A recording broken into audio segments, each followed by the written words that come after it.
now, if I may, to that first engagement you have with the head and neck cancer patient, which is the pre-treatment assessment, and get you to summarise, if you can, that complex cluster of considerations that you must go through to decide how to prepare the mouth for whether it's the surgery or the radiation. All these decisions are tailored to the individual patient. There's no single approach that you can apply to everybody. And there's a number of factors we need to consider. Now, prior to meeting with the patient, we attended the multidisciplinary team meeting where consensus has been reached as to the best way to manage the patient. Consultation with the radiation oncologist will let us know the extent of radiation, the volume of the radiation fields, the dosage anticipated, whether there's going to be additional chemotherapy involved. And so all these things can impact the damage to normal structures, which obviously they try very hard to avoid. And if I could just explain about the scope of the radiation fields, that's basically just how much of this area is going to be hit by the radiation. So how much healthy tissue has the capacity to be damaged, as well as killing the tumour. That's right. How much healthy tissue, but also the type of radiation that's going to be delivered, the type of technique, whether a technique called parotid sparing is involved, which is a way of trying to preserve important salivary glands in the radiation field. So we have all that information to begin with, and then we have a frank discussion with the patient about what they can expect as a result of the collateral damage of the radiation. I can't speak to the efficacy of the radiation. That's something for the radiation oncologist to discuss with the patient. I can only talk about what the implications are for normal tissues which happen to be in the way of the radiation.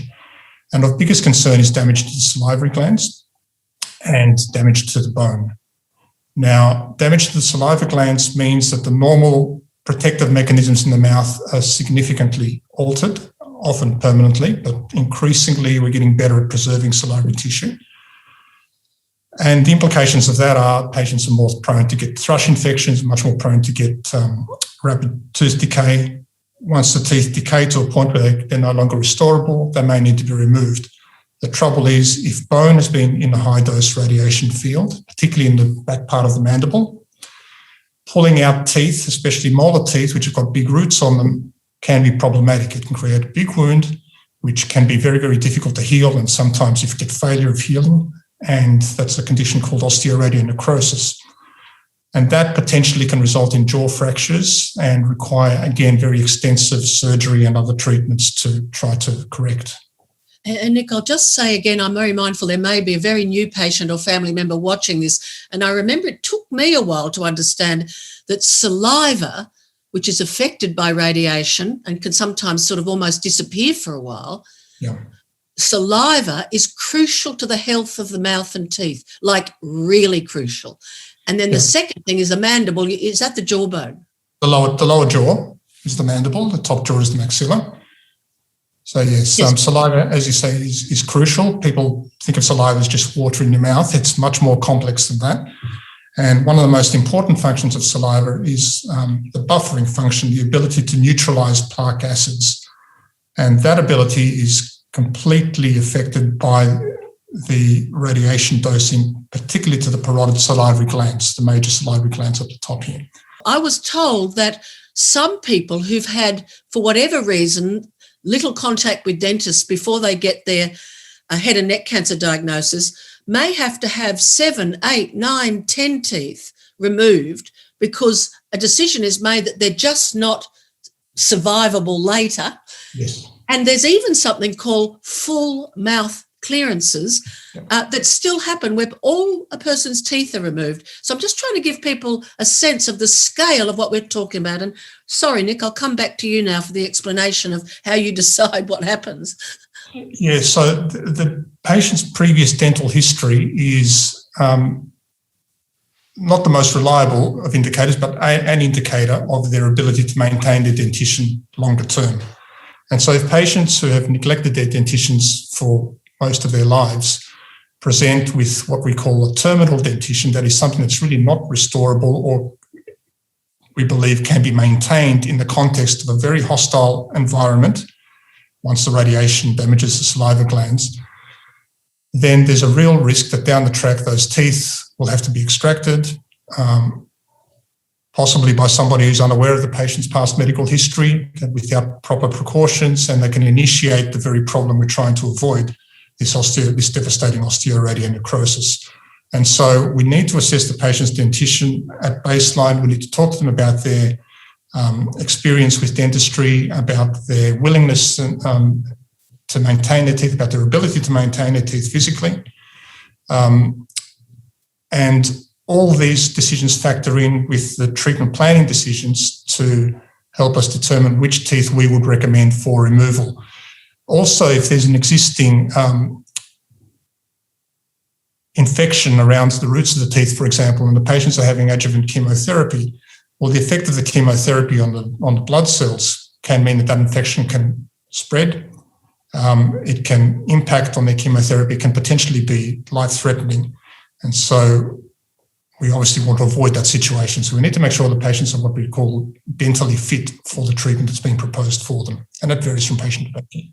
We always try to ensure that if we're planning to remove teeth, we want to leave enough teeth behind where possible, that the patients don't then need to embark on very costly, very expensive, and sometimes futile prosthodontic treatment, or dentures, bridges, implants, things like that, if we can.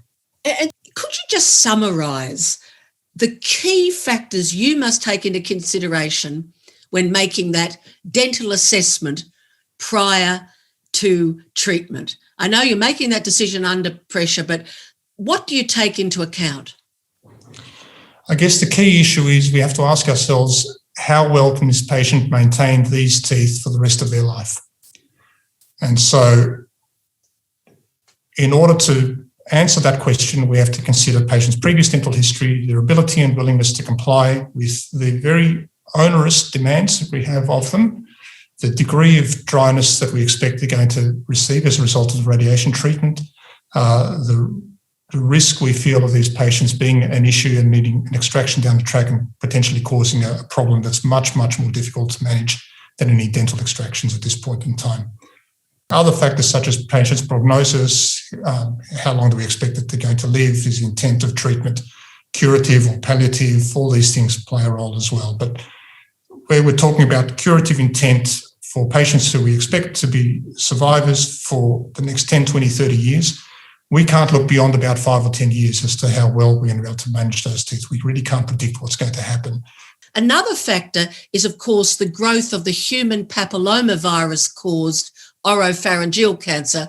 And I'm an example of an HPV patient. And my understanding is that there are more people from a higher socioeconomic group in the HPV patient, and that has implications for dental care. Could you just briefly distinguish between where alcohol and tobacco are the cause of the cancers in the head and neck affecting the mouth, and where HPV, the human papillomavirus, is? What are the key messages there? Yeah, so perhaps 15, 20 years ago, the vast majority of patients that we would see would be your typical head and neck cancer patient, generally an older man, chronic abuser of alcohol and tobacco with poor social networks, low socioeconomic status, with general overall neglect. And that was the typical picture. These days, as you say, we're seeing increasingly younger population groups of otherwise healthy individuals who've got this human papillomavirus-mediated cancers of the oropharynx, so mouth and throat. They generally tend to have a much better dental state on initial presentation, and pleasingly, the vast majority of them have an existing dentist with whom they have a good relationship, and that's really important for continued lifelong care of these patients. So we can afford to be a lot more conservative in these patients in terms of extraction protocols and the like, provided the patients understand the importance of regular routine dental maintenance. And by that, I don't mean complex restorative needs. The aim is to avoid complex restorations by embarking on really effective preventive protocols. And that, while onerous in terms of day-to-day management, ultimately isn't particularly costly for these patients, and those sort of techniques are generally fairly affordable for most patients. Now, in the public system, those patients who fall outside of that picture, there are access issues relating to long-term follow-up and care. And so something needs to be done to try and address these problems.